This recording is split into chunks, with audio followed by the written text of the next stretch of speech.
Good afternoon. The Graduate Institute of Financial Sciences says that hundreds of workers in the financial services sector are now finally getting their certificates. That's after the institute's been putting pressure on the Insurance Sector Education and Training Authority, also known as INSETA. INSETA's been accused of redirecting money away from its core functions. It's a complicated dispute. Dr. Kershen Pillay is the CEO of the Graduate Institute of Financial Sciences. Dr. Pillay, good afternoon to you.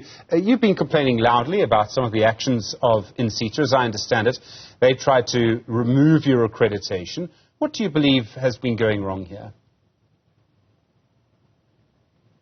Stephen, thank you for having us on your show, but there's so much that has been going wrong, but I think by us spotlighting this into the media and the partnership with the financial services sector holistically is allowing us to see results. And I think we entered this very despondent and very concerned about the widening youth unemployment within our sector and within our country.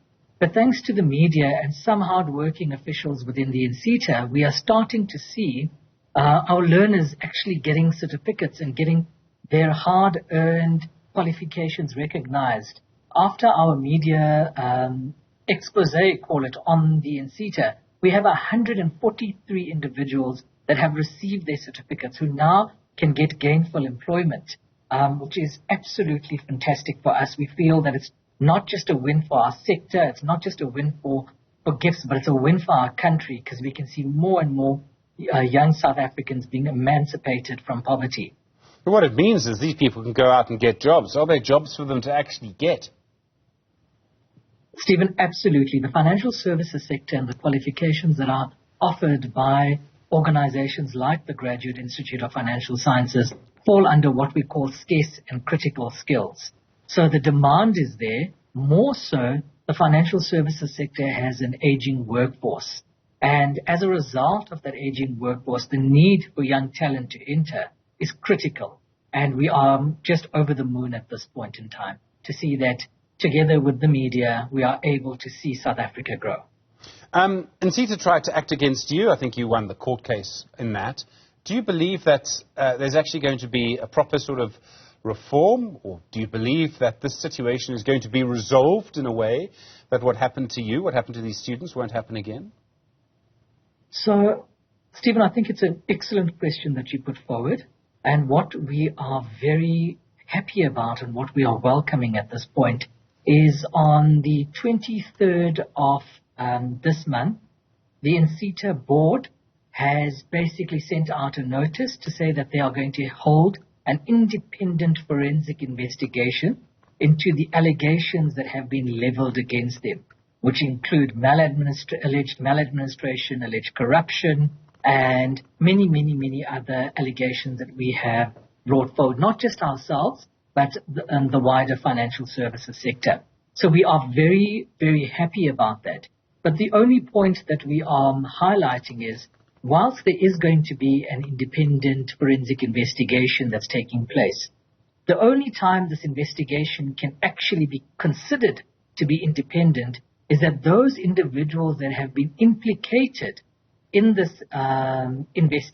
in these allegations, they need to step aside and allow for a free and fair investigation to occur without any form of disruption or disturbance. That's the only time that this investigation will be worth the paper that it's written on. More so that the investigating company or law firm that is selected to conduct this investigation needs to fall out of the supplier list that occurs within the INSETA. So overall, I think we are quite happy and we want to laud the INSETA board. So those individuals, rather, within the INSETA board that have actually taken the step to request for and call for an independent forensic investigation. We also want to laud the parties within the INSETA that are actually now starting to issue these certificates. It's a pity that it's occurring late and that so much has occurred.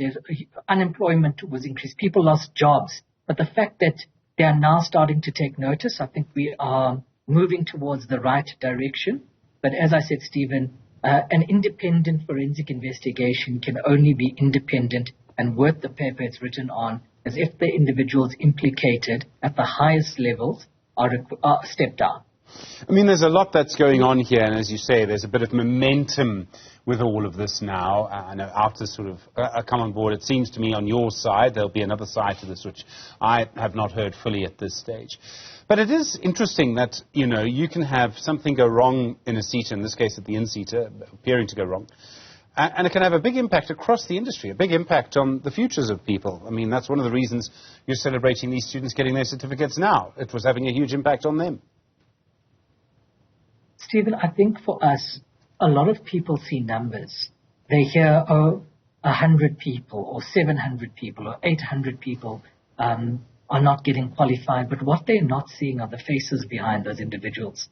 We are seeing people that are losing their jobs, who can no longer afford to put food on the table for their family.